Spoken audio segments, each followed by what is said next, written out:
रेणु मिश्रा पौराणिक कथा YouTube channel आप सबों का हार्दिक अभिनंदन करती है। चाहे किन्हीं के घर की बेटियां हो, अगर वह बदमाशी करती है, वह नालायक है, गलत स्टेप उठाती है, तो उसका सारा श्रेय उसकी माँ को दिया जाता है। माँ का काम है बेटी को संभालना, बेटी को गलत रास्ता से अच्छा रास्ता दिखलाना। ऐसी ही एक बहुत प्राचीन कथाएं मैं आप सबों के सामने ला रही हूँ। दो नीलकंठ था, एक पति पत्नी, बहुत अच्छा ज़िंदगी उसका बीत रहा था। लेकिन दोनों पति पत्नी को बहुत कष्ट था कि उनको कोई संतान नहीं था। इसके चलते दोनों पति पत्नी जो थे सो बहुत दुखित रहते थे। बहुत दिन के बाद उस नीलकंठ को एक बच्ची हुई। उस बच्ची को बहुत लाड प्यार से पाले। कुछ दिन के बाद यानी साल भर के बाद ही फिर उस नीलकंठ को एक लड़का हुआ। उसके कुछ दिन के बाद फिर एक लड़की हुई। नीलकंठ की पत्नी जो थी सो वह अपने बच्ची को बहुत लाड प्यार करती थी।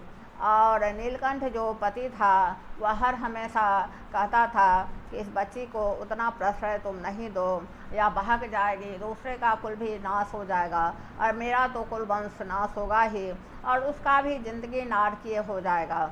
लेकिन पत्नी झुंझला करके उठती थी और बोलती थी कि यह तुम्हारे खोप में कितना दिन रहेगी, यह तो पराये धन की दौलत है, यह तो दूसरे घर चली जाएगी, हम मेरे यहाँ यह सुख नहीं करेगी तो ससुराल का कोई ठिकाना नहीं है कि सुख होगा कि नहीं होगा।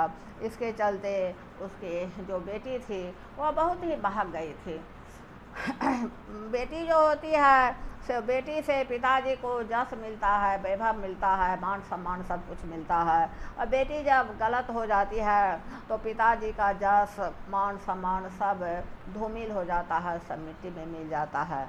नीलकंठ जो था सो सब दिन अपने पत्नी से कह रहा था कि तुम्हारी बेटी बहक रही है, उसको अच्छा राह दिखाओ, वह अच्छा राह दिखाओ। लेकिन नीलकंठ की पत्नी एक नहीं मानती थी। जब नीलकंठ को बहुत शकवा शिकायत आने लगा कि आपकी बेटी बहुत बदमाशी करती है, बहुत बहक गई है, तो नीलकंठ उब करके बहुत धूमधाम से अपने दोनों बेटी का शादी कर लिया। शादी करने से उनका समस्या हल होने वाला नहीं था। अब तो सवाल था कि शादी तो कर लिए, लेकिन उनकी बेटी इतनी बदमाश थी कि ससुराल वाला एक्सेप्ट करेगा कि नहीं, इसका कोई ठिकाना नहीं था। नैहर में बेटी कितना भी बदमाशी करती है तो उसका परिवार वाला माफ़ कर देता है और अपने बेटी का शिकायत कहीं नहीं करने जाता है। लेकिन ससुराल में ऐसी बात नहीं है। अगर पति रहे या सास ससुर रहे या ननद रहे या अड़ोसी पड़ोसी रहे, थोड़ा भी बदमाशी करती है तो उसको तिल का तार करके उसका शिकायत होता है। इसकी माँ जो थी नीलकंठ की पत्नी, वह अपने बेटी को हर हमेशा कहती थी कि तुम हमारे जो दामाद जी कमाते हैं वह सब तुम अपने पास में रखना, अच्छा अच्छा सूखा फल सब खाना, काम नहीं करना, तुम अपना मनमानी करना, सास ससुर को नहीं देखना, अपने पति को एको पैसा मोजा नहीं देना, यही करती थी।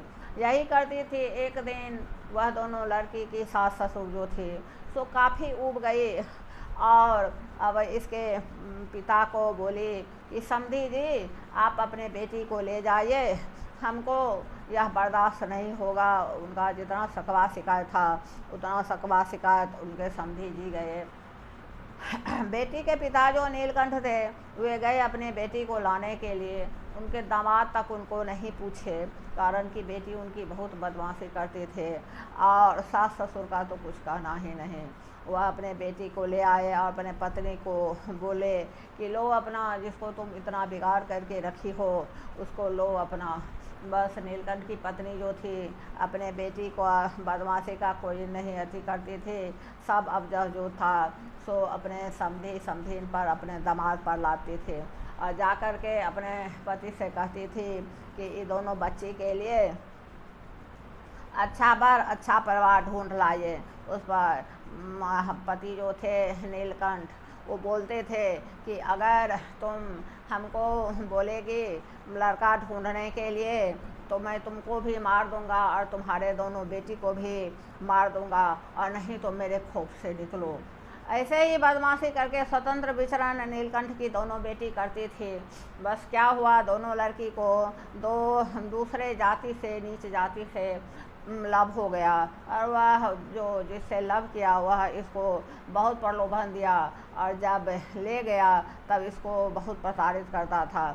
वह जब दोनों बेटी उनकी भाग गई तब नीलकंठ एक रोज़ क्या किए कि आत्महत्या कर लिए। जब आत्महत्या कर लिए तो नीलकंठ की पत्नी को बहुत दुख हुआ, सोची कि मेरे ही गलती के कारण आज मेरे पति भी चले गए हैं और मेरी बेटी भी आज दर दर की ठोकर खा रही है, मैं ही जी करके क्या करूँगी। वह भी मर गई, नीलकंठ की पत्नी भी मर गई। अब जिसके साथ नीलकंठ की दोनों बेटी गई थी उसका ज़िंदगी इतना नारकीय था कि मौत मांग रही थी लेकिन मौत उसके पास नहीं जा रहा था। अंत में वह दोनों बेटी भी किसी तरह मर गई और जब नीलकंठ जब मर गया दोनों पति पत्नी, तब उसका जो बेटा था तो वह सोचा कि मेरी बहन जो है तो इतनी काल कंटक है, अब मेरे माता पिता मेरी बहन के चलते मर गए और मैं ही जी करके क्या करूँगा। समाज का यह प्रताड़ना सुनने के लिए मैं जी करके क्या करूँगा। उसका भाई भी मर गया। बेटी को प्रोत्साहन नहीं देना चाहिए, बेटी को कंट्रोल में रखना अपने माँ का कर्तव्य है। और कोई भी परिवार अगर टूटता है, डाइवोर्स होता है तो ज़्यादातर माँ के ही चलते। आजकल जो लव मैरिज हो रहा है और लव मैरिज में कितना दिन लव मैरिज चलता है, तलाक हो जाता है तुरंत। अगर मेरी कहानी अच्छा लगे तो मेरे चैनल को आप लोग सब्सक्राइब कीजिएगा, लाइक कमेंट कर दीजिएगा। धन्यवाद।